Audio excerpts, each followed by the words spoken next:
Welcome to Interviews with Innocence, a podcast about spirituality, consciousness, and exploring the wisdom our children bring into this world. I believe that our very young children are our greatest teachers.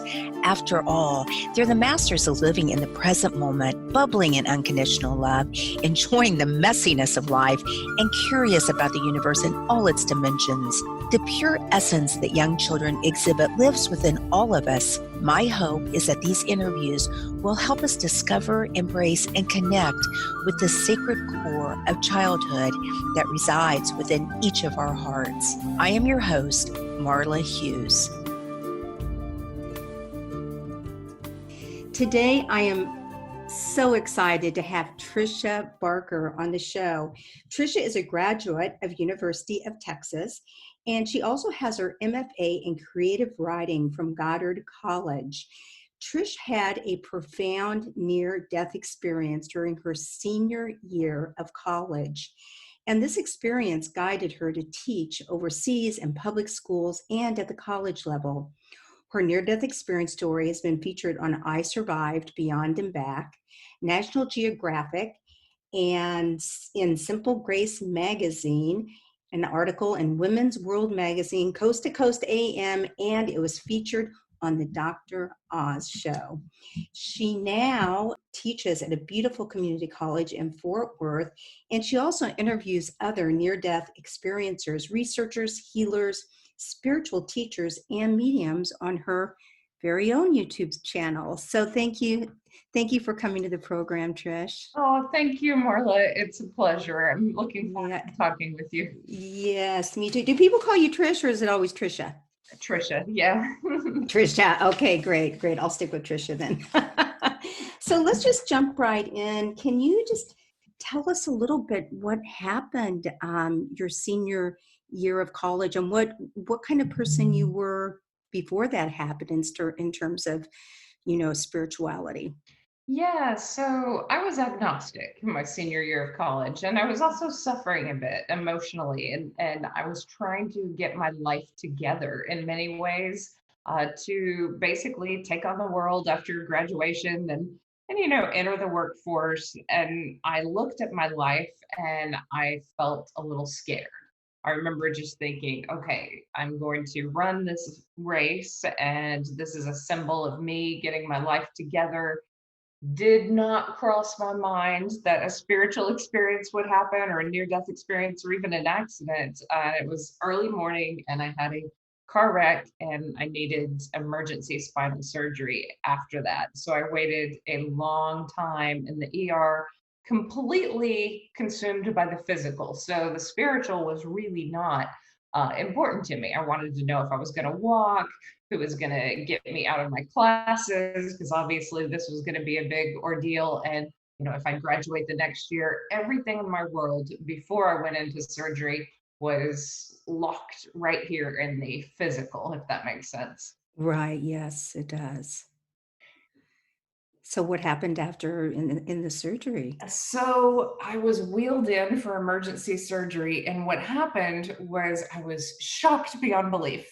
The spirit body that is within me lifted up out of my form, and they'd probably been working on me for a couple of hours, because I looked down and my back was open, my hip was open, and there was so much blood. And I have to tell you, I was excited. I felt like, oh, who cares about that body? This consciousness goes on. Oh my goodness, I was wrong. Can't wait to tell all my agnostic friends. And I was certain, really just in that first moment out of body.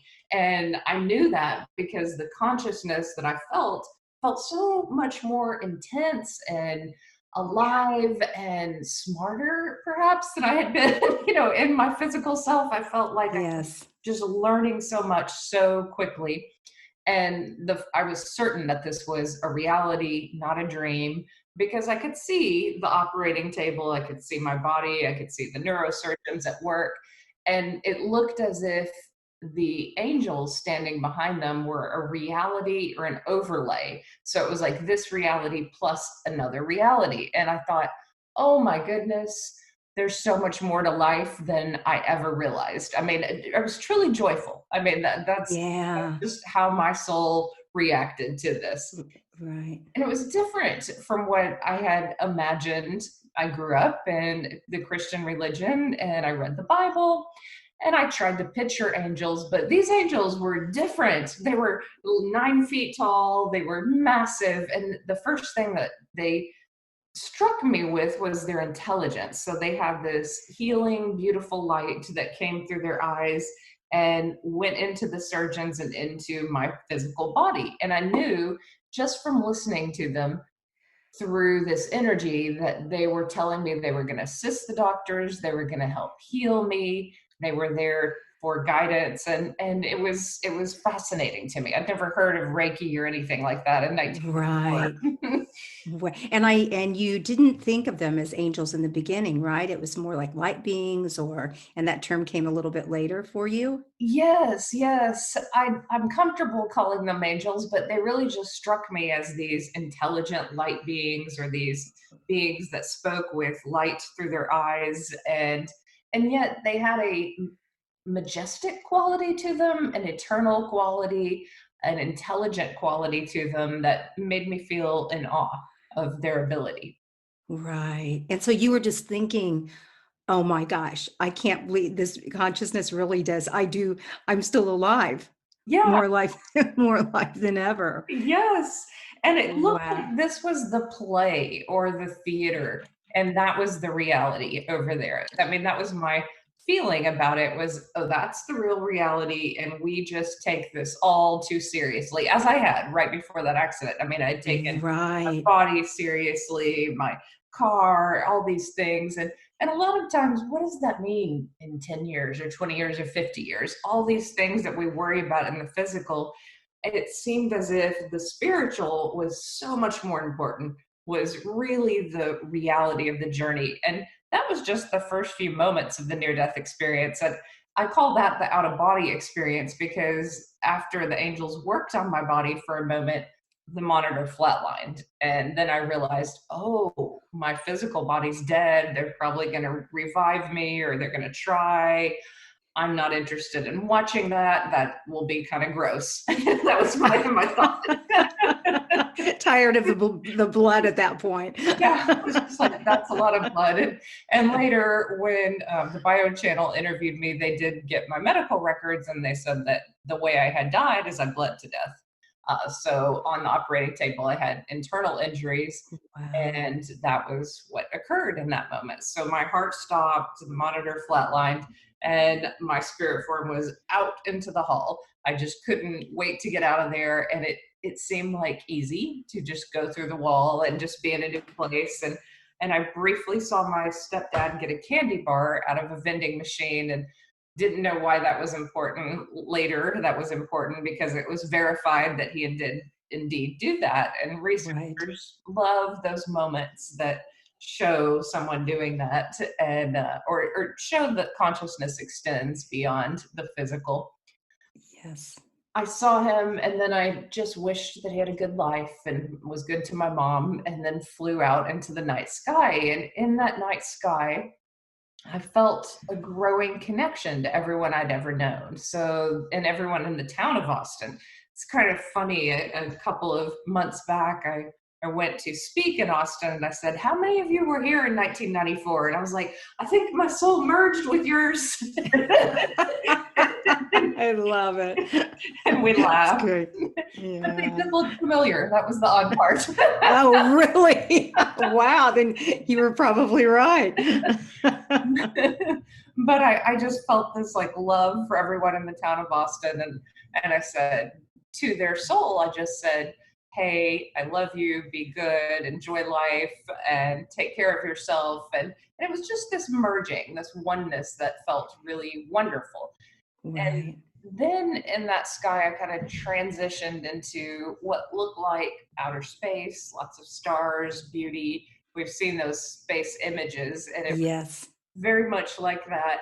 But I felt a growing light or consciousness coming toward me, which to me felt like God. I wasn't afraid in that space. I didn't feel alone, even though my soul was maybe alone. I felt taken care of, connected in some way. And God came towards me. I call this light God, but this higher consciousness filtered toward me and showed me almost like a movie screen, but as if it is in full view and you're a part of the movie as well. But in this night sky, I saw parts of my life. I saw when I was a kid, this was a good thing to be in nature and to be innocent and loving. I heard messages like love is all that matters, and then I had a small life review. I was only 22. I tend to like those child near death experiences because, believe it or not, at 22, even though I was worldly, there was still an innocence to me at Yes, 22. absolutely. And I hadn't harmed people, but what God showed me is that I was a little judgmental and that I was a little Mm, cliquish and a little bit silly in the way that I judged people because I was trying to move up in society by being at college. And I thought it was really cool for liking certain movies and documentaries and living this alternative lifestyle. And if people didn't dress like me or go to the same college or like the things I liked, I just didn't have time for them.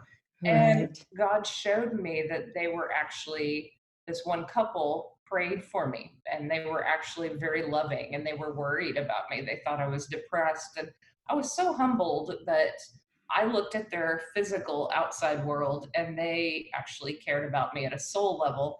And I thought, I'll never do that again. I will wow, never discredit someone just on these silly reasons of discredit, and I will try to look at their heart. right, right. I remember I heard you talking about if they didn't wear Doc Martens, you just didn't really. Yeah, I know. But listen, you're 22 years old, that's not, and that's the couple you're referring to that you worked with at a restaurant, correct? And Yeah, just yeah. didn't connect with them much before. But I saw how beautiful their souls were, and I felt humbled in many ways. Just Yeah, like I want to be more like them, and right, not who I right. was, Yeah, and that opened up this door of perception of, hey, let's just connect with people at the heart level and soul level, and just forget about everything else. And that was my main lesson in life. All the moments of my life that were self destructive, it was as if God was saying, just do better, love yourself more. It wasn't right. this harsh, you're going to burn in hell for doing drugs or you're going to, there wasn't that feeling. It was more just like, hey, be better to yourself, be kinder to Nice. yourself. And I thought, wow, God is deeply compassionate, deeply loving. And what he wants or what God wants from us is just to be more loving ourselves. Yeah. And maybe we fail at times, but that's the mission, from Mhm. God, is to be more loving. So after that life review, I transitioned into this heavenly landscape, which to me just looked like flowing grass and this beautiful sky. And the grass was so perfect, as if it had never died, could never die. It was just emerald green and flowing with life. And I love nature. And Me too. and it seemed like the perfect version of nature. My soul was the perfect version of me there. The grass was the perfect version of grass. And I felt just deeply peaceful. My grandfather showed up, Yes.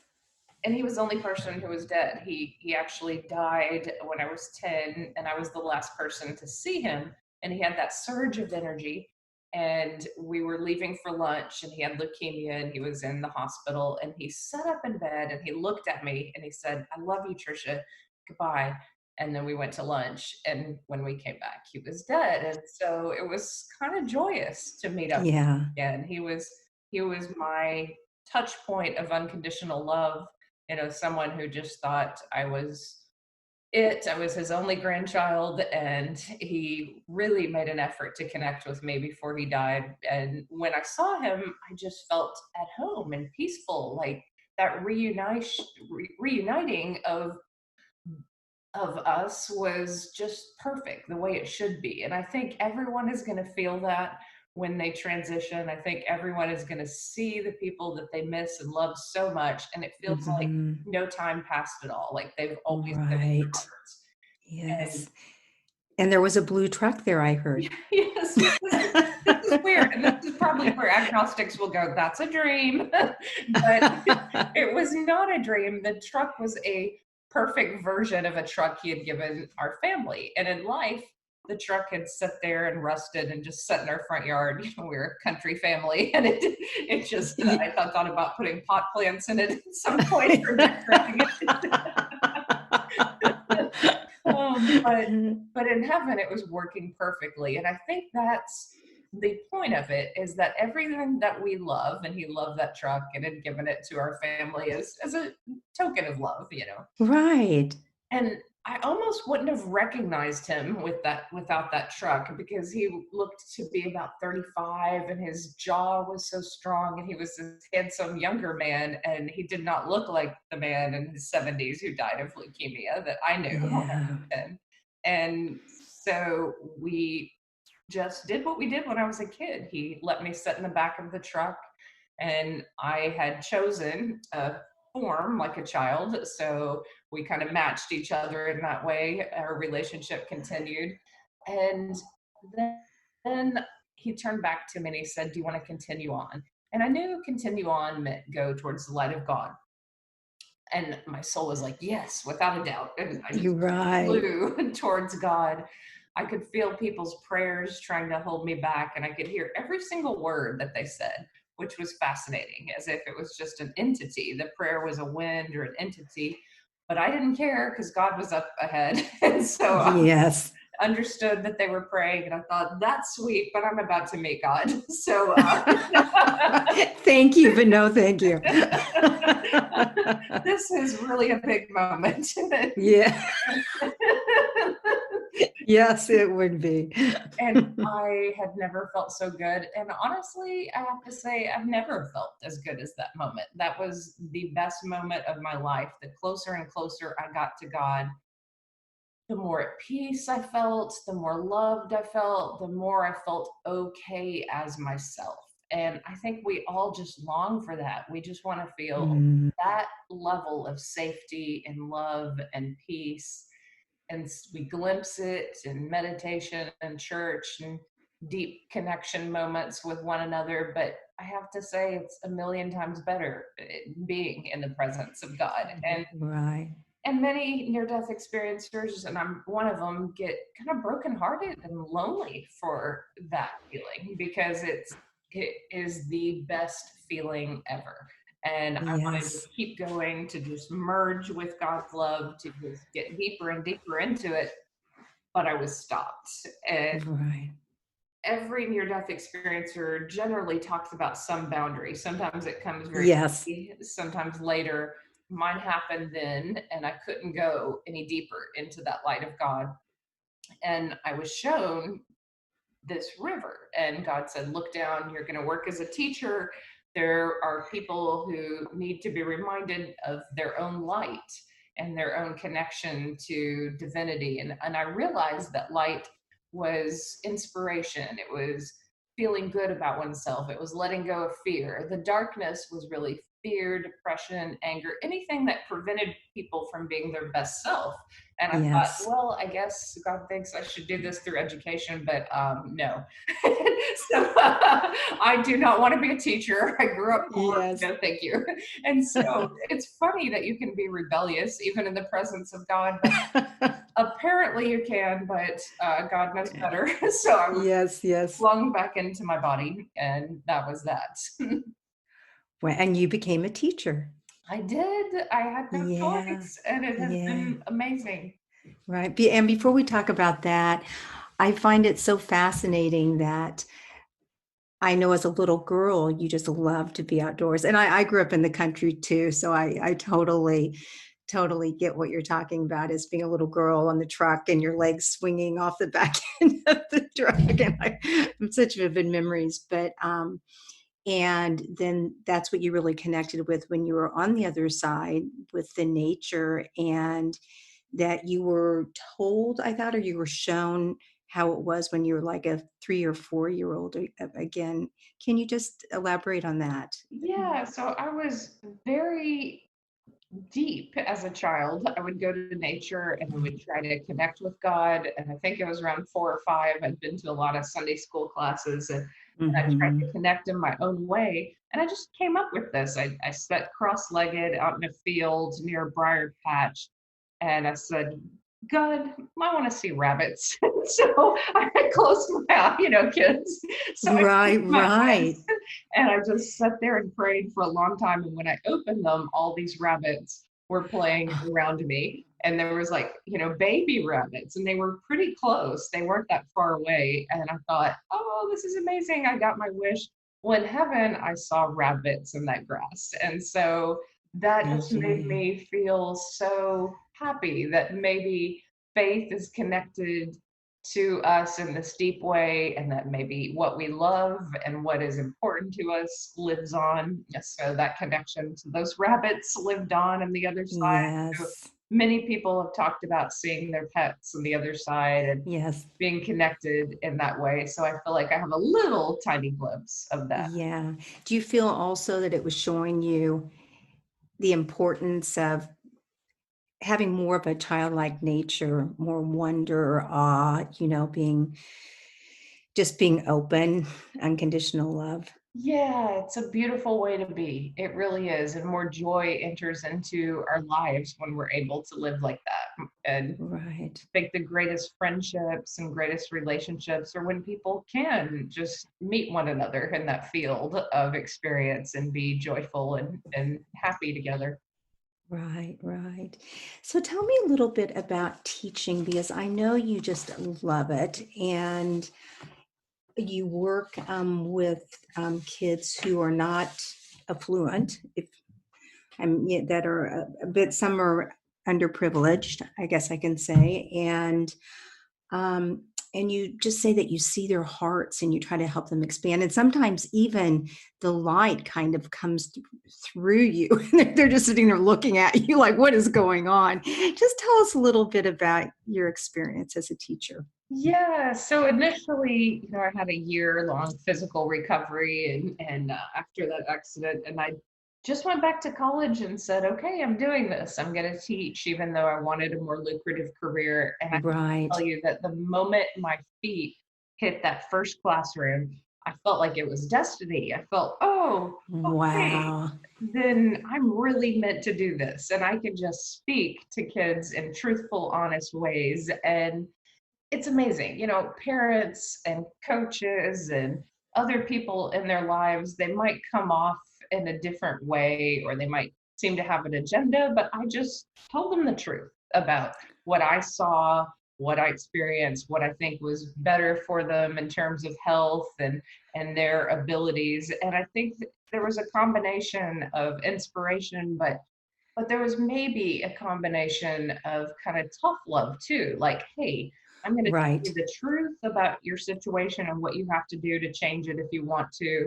And it's going to be hard, but here's the way out. And Yeah. that happened with many students who had abusive parents or alcoholic parents or, parents who were pretty awful. And yet I want Right. to point these kids in a direction for their own salvation and their own healing, and their own light. And in that role, they could hear me because they understood that I was really just there to help them. And they could take it or leave it. It was up to them. But I'm so glad to have had that role, to have been playful with them at times, to Yeah. have supported them in various ways on their journey. And everyone's different. Sometimes I did feel, I always thought, okay, those angels work through the neurosurgeons. Can they work through me in the classroom?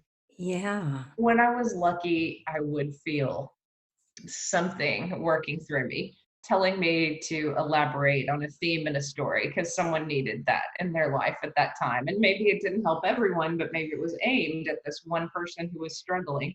And that was part of what I just started doing. And then I always prayed for my students too, because honestly, I didn't know if I had enough wisdom to help them, but I thought, well, my light and my prayers maybe will help them get into the best college or get that job or just fix whatever is troubling them. And so Yeah. that act of praying was really sending light. People talk about being light workers, but But there's just, I don't have kids myself, so there was this part of me that always felt like I'm giving some of my energy to them and their journey, and I really hope that it helps in some way. So that was Right. the essence of it. And isn't it interesting that you mentioned praying because in your experience, you saw how profound praying can be if it's sincere. Yeah, yeah. Yeah. Yeah, I've encountered some people who pray like passive aggressively, and I'm like, that's not going to help anything. Right, right. So, Tricia, have you shared your near-death experience with any of the students?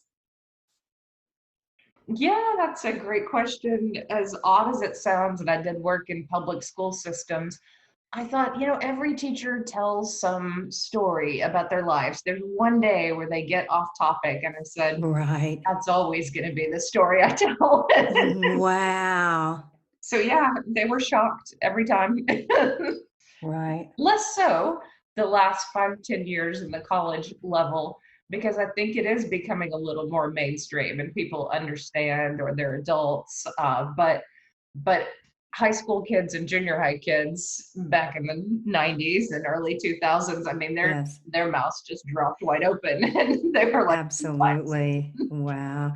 What do you think if you grew up and you were taught? I also grew up Christian, and we were taught about heaven, but it was something that was very hard to, wrap your arms around. And if young children were taught at that 4 or 5 years of age, when they're still so close to the source and they still, many can see spirit and they're, remembering, and if they were taught what we know to be true, that, love and life are eternal, and even to hear stories when they get a little bit older about what, your story and the millions of the ones that are out there now, how do you think that could change people? That's such a wonderful question. I think kids need to talk about the light and their wisdom, and there needs to be forums where they can do that. I would love to be a part of that, of just listening to their wisdom, but also Yeah. offering them some ways to think about that and perhaps connect with it. But there are so many children who remember past lives, who still see Right. spirits, who remember God's love and remember what that is like. So to allow them to participate in conversations about that, and I think would be amazing. And it Yeah. doesn't even have to. It doesn't have to be. It can be a supplement to religion, because I see that many religions are wonderful. And I look back at my moments and I'm glad that I had those moments of praying and those moments in nature where I still thought about the Bible as a little kid and connected with Yeah. Jesus and connected with God. Those are beautiful moments. So I think it's the spiritual is sometimes left out. And maybe that's what needs to be addressed at young ages. And it would be wonderful, for parents who are open to allow their kids to do that. Right. That is really true because people say, well, what about the parents? They have to be on board. But it could be a supplement, because all religions, major religions, talk about an afterlife. And we know it's pure love, but that's as far as it goes. It's not. Do you think it would have made a difference? You were 10 years old when your grandpa died. Is that right? Yeah. Did you ever feel like that when you were that young, did anybody ever talk to you about connecting with him or maybe having dreams with him or dreams about him or anything like that? Yeah. Wouldn't Never. that be wonderful just to sit with the child? And I actually just wrote a little story, a little book about this, helping children because I imagine, even let's say a dog passing and they're not gone and let's sit down and pray or whatever word you want to use, meditate and feel the energy of that love and talk to children about synchronicity. And I mean, it could bring so much more love into the process versus fear.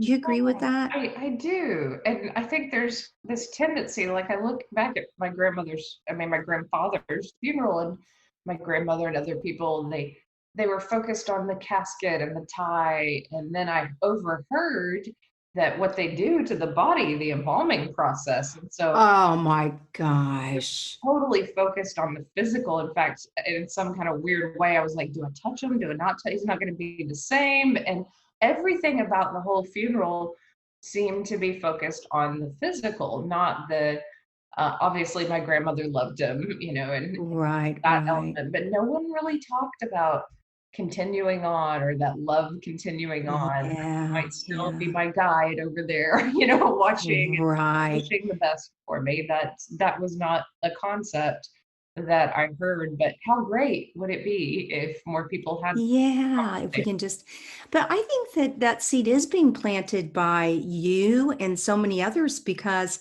it trickles down, right? The ripple effect. So as we learn and believe and know, that trickles down to the younger generations, but I'd like for it to come sooner sooner than later, which brings up the subject of this wonderful summit you have coming up.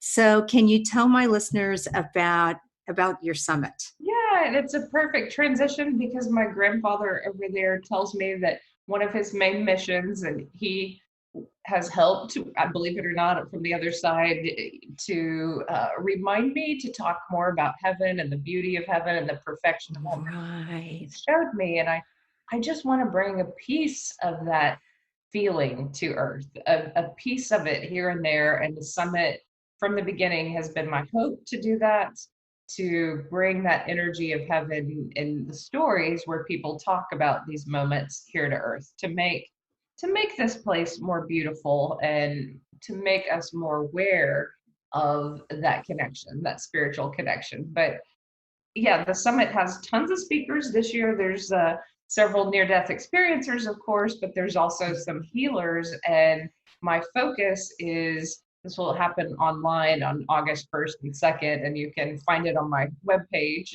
at triciabarkernde.com. But basically, I wanted it to be free. So if people are struggling, then they can tune in, they can watch as much of this as they want on that day. And if they would like a recorded version, then they can purchase that. But really, Wonderful. my whole reason for this is to spread that piece of heaven. Yeah, yeah.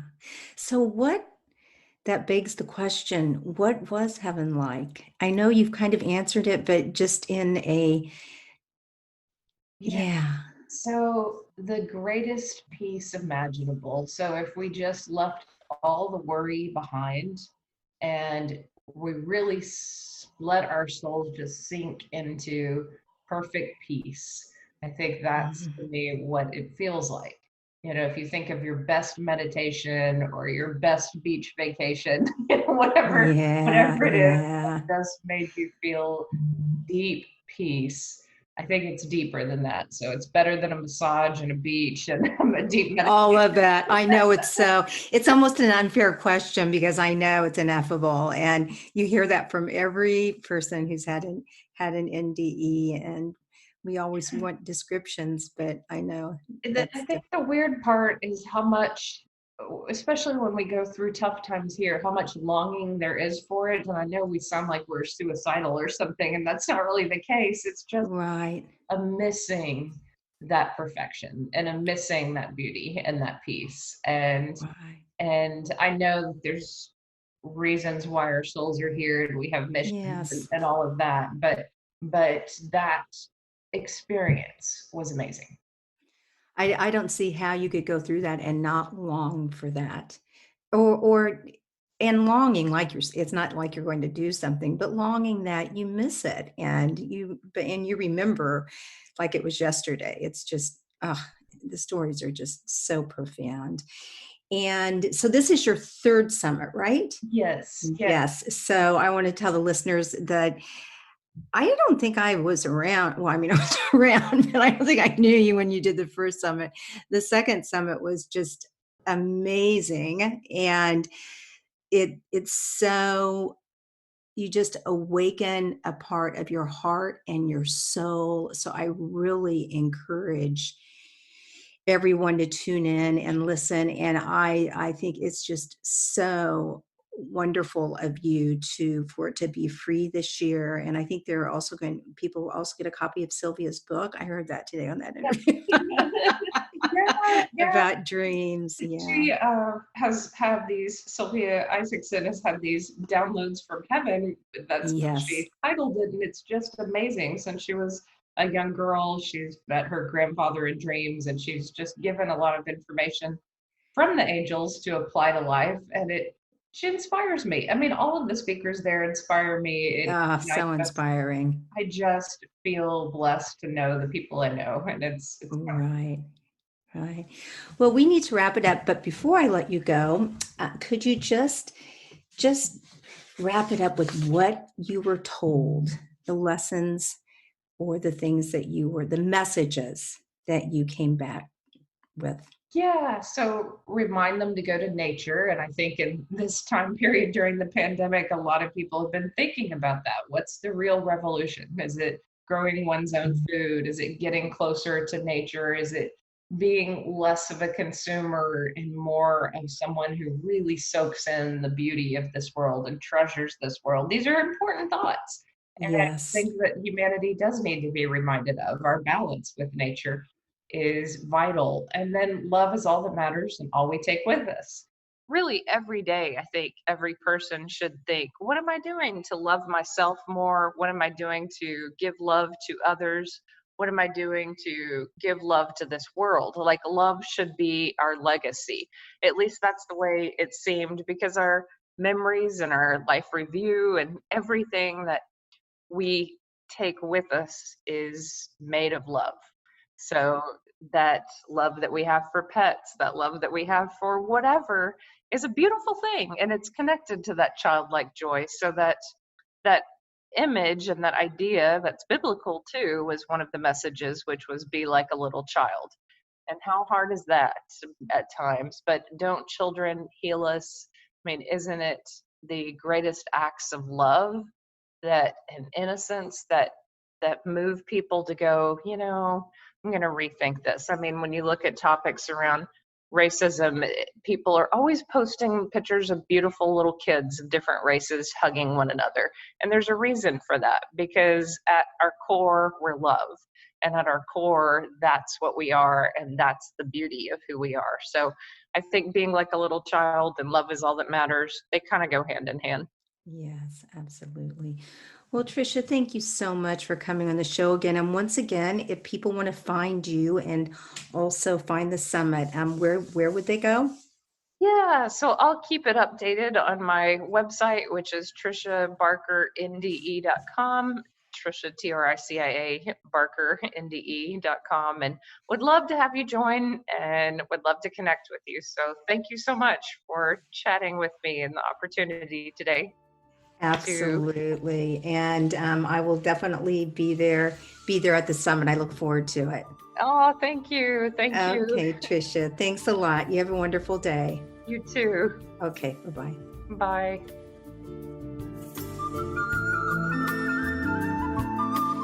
Thank you so much for listening in today.